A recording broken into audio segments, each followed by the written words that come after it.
Vamos ver, a partir de agora, sobre alguns dispositivos que podem ser usados, aliás, que devem ser usados nos veículos com os seus ocupantes. Equipamentos de segurança. Encosto de cabeça. Regulagem correta evita o efeito chicote. Efeito chicote é aquele efeito, aquele movimento que acontece com o corpo do ocupante do veículo quando ocorre uma colisão com a traseira desse veículo, do seu veículo. Você é projetado para frente e logo em seguida fazer esse movimento, a sua cabeça sendo chicoteada para trás. Esse é o efeito chicote. Observem que é um movimento brusco com a região do pescoço, a região cervical. E o encosto de cabeça ele serve para apoiar a sua cabeça, amparar a sua cabeça, evitando que ela seja projetada para trás, lesionando então, evitando então a lesão na região cervical, região do pescoço. Porém, o encosto de cabeça tem a regulagem adequada, conforme nós vamos ver aqui na tela. Observe, o encosto de cabeça ele tem que ser regulado conforme aqui na figura. Ele não pode estar muito baixo ao ponto de apoiar o pescoço e também não pode estar muito alto ao ponto de passar sobre a cabeça da pessoa. Ele tem que estar regulado na linha, na altura da linha dos olhos ou das orelhas, que é mais ou menos o que o desenho aqui representa. Portanto, se na sua prova caiu alguma questão relacionada a isso aí, o encosto de cabeça, já sabe, tem que estar regulado na linha da altura dos olhos ou das orelhas, seguindo aqui a orientação da ilustração. Outra coisa é o airbag. O airbag, agora um dispositivo obrigatório nos veículos, assim como o freio ABS, ele protege o tórax e face do condutor. Aqui no exemplo, na figura, na ilustração, vocês têm um exemplo de situação com airbag, evitando justamente que o condutor seja projetado contra o volante ou para-brisa. O cinto de segurança já faz esse trabalho, mas o airbag ele complementa e realmente é um dispositivo que aumenta em muito a segurança do condutor. E o cinto de segurança é o principal deles, é o que todo mundo conhece, já mais antigo, e ele pode ser de algumas formas. Observem que nós temos o cinto pélvico, esse que pega apenas na pelve, também chamado de subabdominal ou 2 pontos. 2 pontos porque ele prende somente aqui e aqui. Ele é chamado de 2 pontos, subabdominal ou pélvico. Esse normalmente vai ser encontrado nos veículos mais novos somente no lugar do meio do banco traseiro. Tem o cinto torácico, também é um cinto de 2 pontos, ele pega somente aqui em cima e aqui embaixo, ele é preso somente aqui em cima e aqui embaixo, e ele pega somente o tórax. Esse ainda é encontrado em alguns veículos no banco traseiro, nos lugares próximos às portas. É o torácico, ou 2 pontos também. E aqui nós já temos o convencional, de 3 pontos. Ele prende aqui, aqui e aqui. Ele é preso em 3 pontos. E ele faz a proteção tanto da região torácica quanto da região pélvica ou subabdominal. Esse, sem dúvida alguma, é o que oferece maior proteção ao ocupante do veículo. E existe também aquele cinto de 3 pontos retrátil. O que é um cinto retrátil? É um cinto que ele cola ao seu corpo. Ele se autoajusta ao seu corpo, não sendo necessário que você precise ficar fazendo a regulagem manual. E para quem não sabe, o cinto deve ter uma folga máxima de 2 dedos entre o cinto e o ocupante do veículo. No caso do retrátil, ele já faz essa regulagem automaticamente. Então aqui nós temos um cinto melhor possível, que é o de 3 pontos, ele prende nesses 3 pontos e ele é retrátil, ou seja, ele é autoajustável. Evita o arremesso dos ocupantes do veículo para fora do veículo em caso de capotamento ou colisão. E aqui nós ainda temos a situação, que é bastante cobrada também em prova, para grávidas. As grávidas costumam perguntar, preciso usar o cinto eu estando grávida? O cinto não vai comprometer aqui a segurança do meu bebê? Tem gente que faz o quê? Algumas grávidas pegam essa parte de baixo, essa parte subabdominal, passam por trás do corpo e usam somente a torácica aqui. Errado, essa não é uma maneira adequada de se usar o cinto de segurança. A recomendação é, coloque o cinto normalmente e a parte de baixo, subabdominal, ou a pélvica, você coloca ela o mais baixo possível, pegando por baixo da barriga aqui. Ou seja, num caso de colisão, a barriga vai estar bem protegida, porque o cinto vai estar inclusive ajudando a segurar e apoiar a barriga. Portanto, mulheres grávidas também têm que usar o cinto, e dessa maneira que nós ilustramos aqui. Nós já vimos lá na parte de norma de circulação que os pequenos, os menores de 7 anos e meio, precisam usar dispositivos de proteção. Mas vamos só dar uma recapitulada aqui rápida. A criança que tiver até 1 ano de idade vai usar o bebê conforto, que deve ser fixado no sentido oposto aos demais ocupantes do veículo. Uma criança que já tiver mais de 1 ano, mas estiver aí entre 1 e 4 anos, vai usar a cadeirinha, que também deve ser fixada, aí nesse caso, no mesmo sentido dos demais ocupantes do veículo. O bebê conforto fica no sentido oposto aos demais ocupantes, o cadeirinha no mesmo sentido. De 4 anos a 7 anos e meio, a criança, se quiser usar o cinto de 3 pontos, esse que pega também a região torácica, vai precisar de usar o assento de elevação. Se ela for transportada no banco traseiro, usando apenas aquele cinto de 2 pontos, o pélvico, subabdominal, ela está dispensada, então, do dispositivo assento de elevação.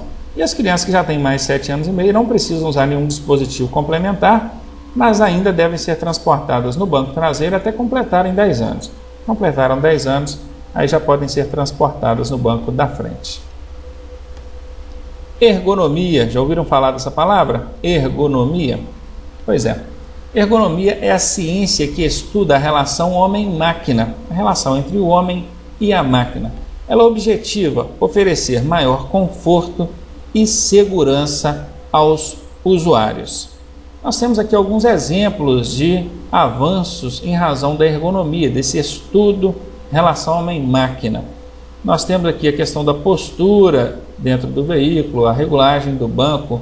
Hoje a gente já tem regulagem para frente, para trás, a regulagem de inclinação do encosto, regulagem de altura para cima, para baixo, o volante também é ajustável. O freio ABS, que já é um dispositivo obrigatório hoje para os veículos, na minha opinião, é uma obrigatoriedade muito útil, muito útil mesmo. Lá na parte mecânica a gente vai falar melhor sobre os freios ABS, aí vocês vão ver o tamanho da importância desses freios.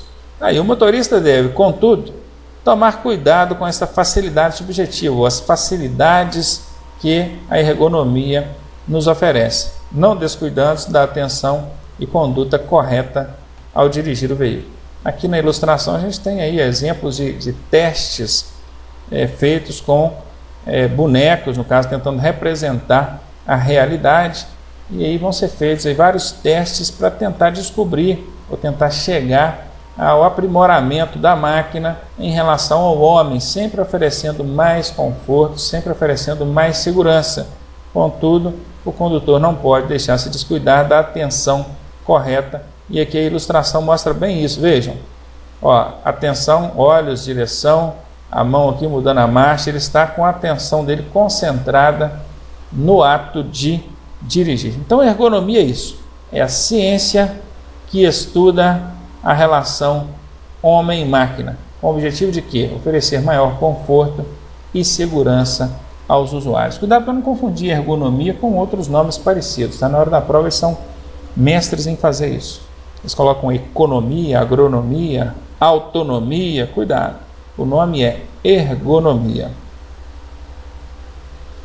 Principais causas de acidente: imperícia, imprudência e negligência. A imperícia é a falta de habilidade, falta de treinamento, domínio com o veículo. Nós vimos agora há pouco, ou na aula passada, melhor dizendo, que a habilidade ela é desenvolvida com prática. Quando você não tem prática, quando você não tem habilidade, você não tem domínio com o veículo, diz-se então que você é imperito na direção, você não tem uma boa perícia, um bom cálculo, um bom domínio sobre a máquina. Essa é fácil de ser entendida. Falta de habilidade resulta em imperícia.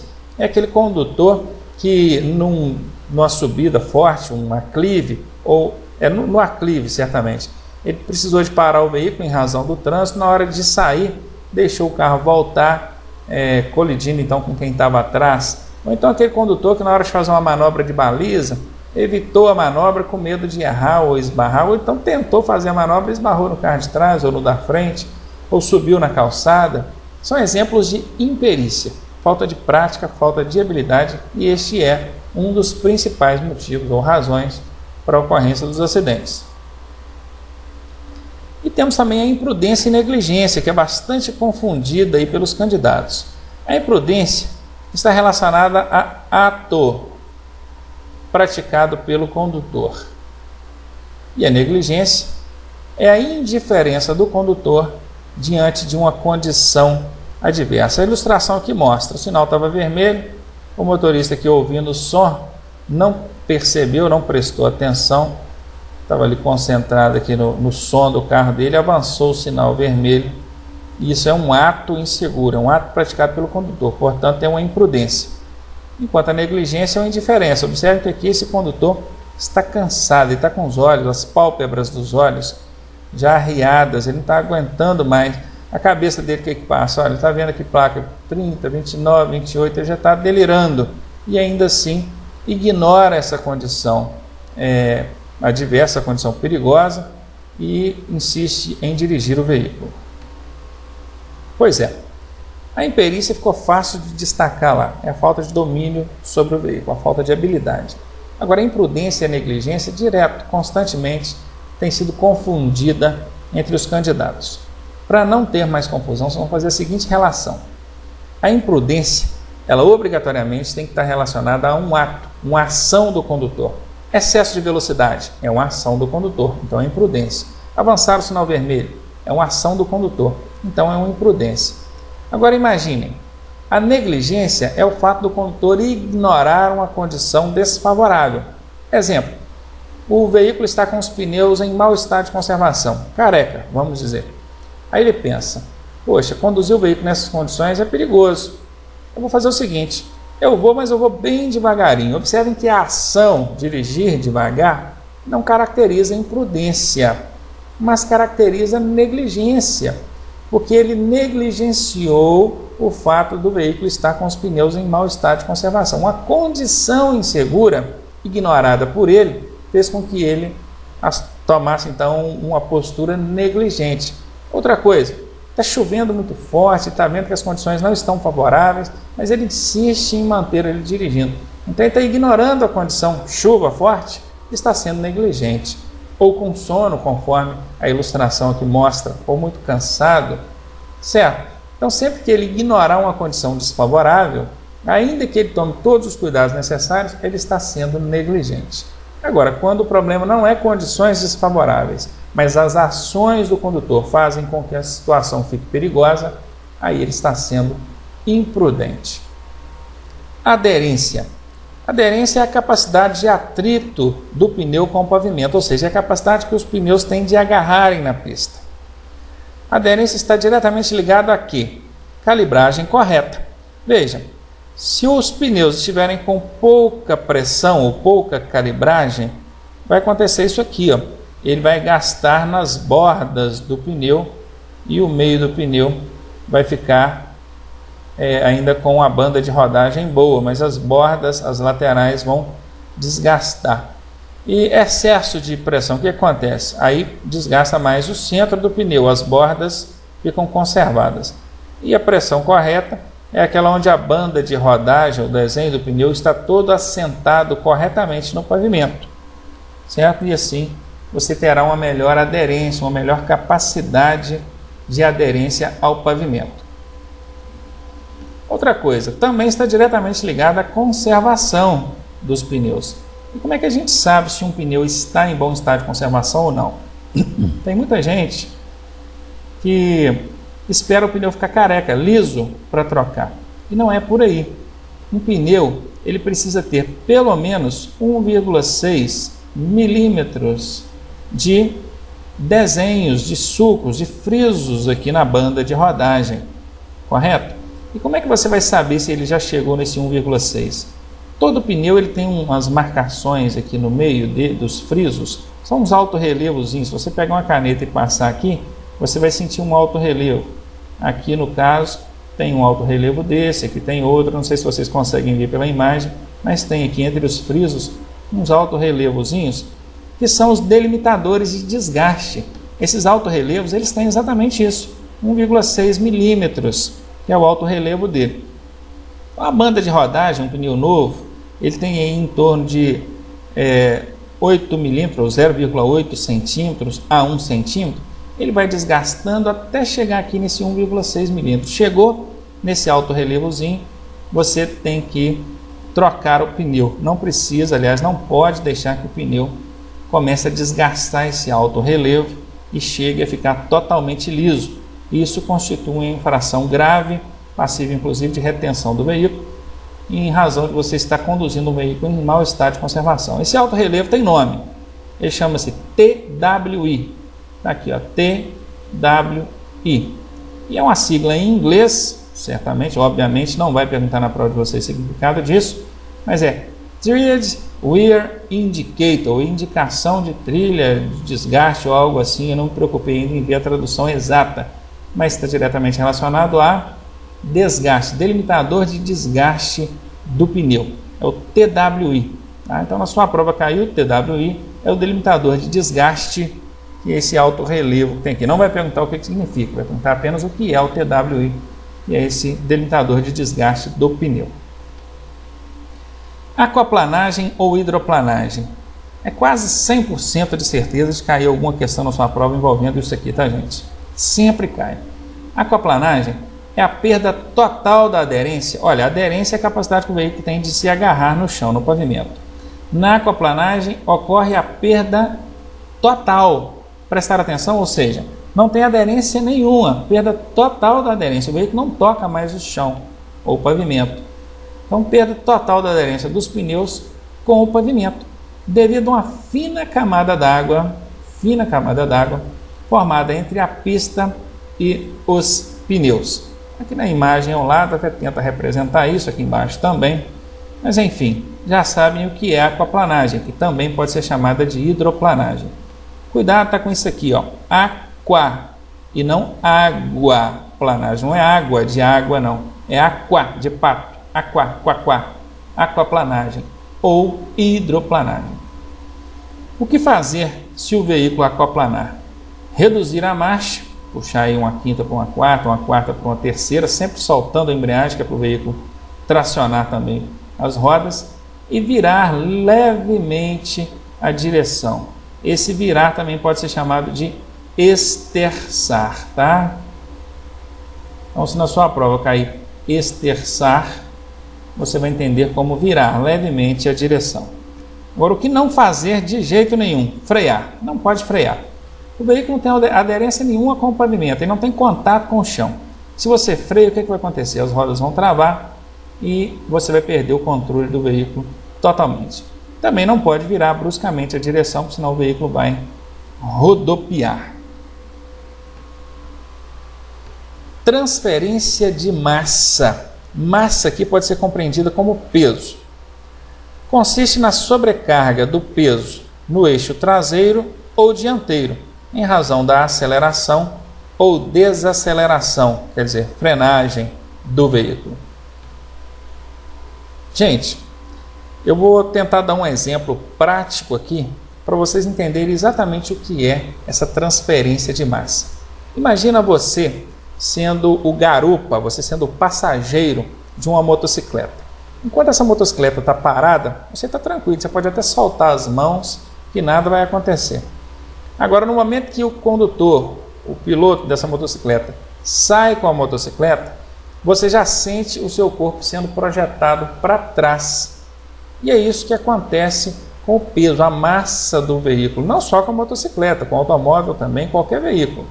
No momento que ele acelerou, ele sobrecarregou o eixo traseiro e o eixo da frente ficou mais leve, ele perdeu peso. Consequentemente, ele ficando mais leve, ele perde aderência, ele perde capacidade de se prender ao chão, correto? O eixo da frente. Agora, você está lá andando a 30, 40 por hora. Se esse condutor da motocicleta frear, o que acontece com você? Você é projetado para frente. Isso também acontece com o peso, a massa do veículo, sobrecarregando a roda dianteira, o eixo dianteiro, e perdendo peso no eixo traseiro. Essa perda de peso representa também perda de aderência, perda de capacidade do veículo se prender ao chão, ao pavimento. Isso é transferência de massa. Parado, o peso está equilibrado entre eixo dianteiro e traseiro. Acelerou, sobrecarrega o eixo traseiro. Freou, sobrecarrega o eixo dianteiro. Isso tem nome e é o que a gente vai ver aqui agora. Substerçamento. O substerçamento é quando sobrecarrega o eixo traseiro. E tem, engraçado que aqui está errado, eu coloquei substerçante e sobresterçante. Não é sobre não, é sobre, tá? Então vamos só corrigir, no lugar desse U aqui, é um O. Sobresterçante e substerçante. Sub, traseiro, sobre, dianteiro. Então já dei para vocês o nome. Então, substerçante é quando o veículo está em aceleração, sobrecarrega o eixo traseiro, o peso vai para trás. Se o peso vai para trás, ele vai perder peso na roda da frente, vai perder aderência na roda da frente, ele tende a desgarrar a frente. E se um veículo desgarra a frente, há uma tendência dele ser jogado para fora da curva. E quando ele é jogado para fora da curva, diz então que agiu sobre ele a força centrífuga. Óbvio, força centrífuga. Vejam, fuga joga para fora. Pegaram aí? Ótimo. E o sobresterçante, aquele onde o peso vai para frente, é quando o veículo está em desaceleração ou frenagem. Se ele está em desaceleração, o peso vai para frente e ele tende a perder peso ou também aderência na roda traseira.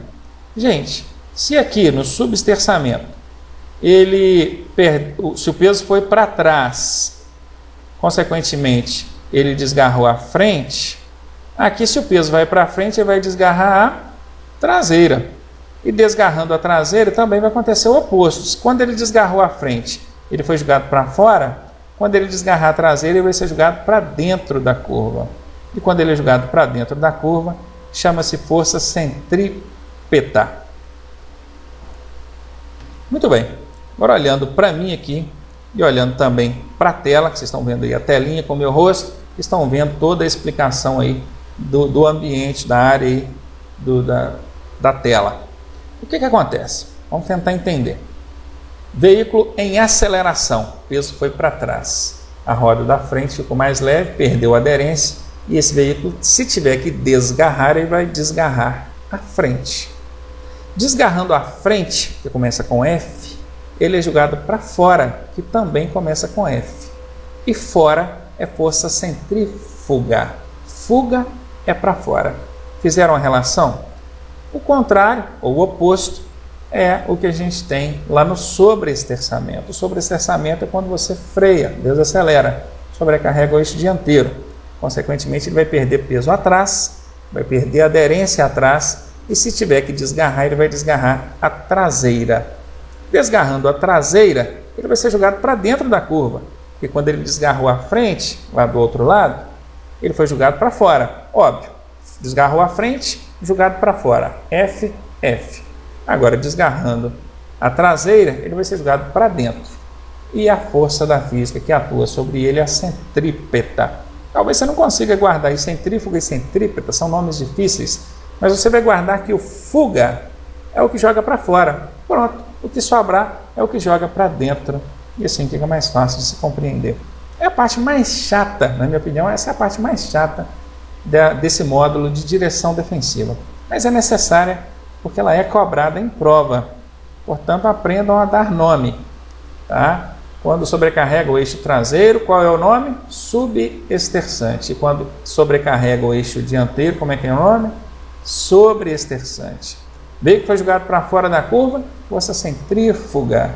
Foi jogado para dentro da curva, é a outra que sobrou, é a força centrípeta.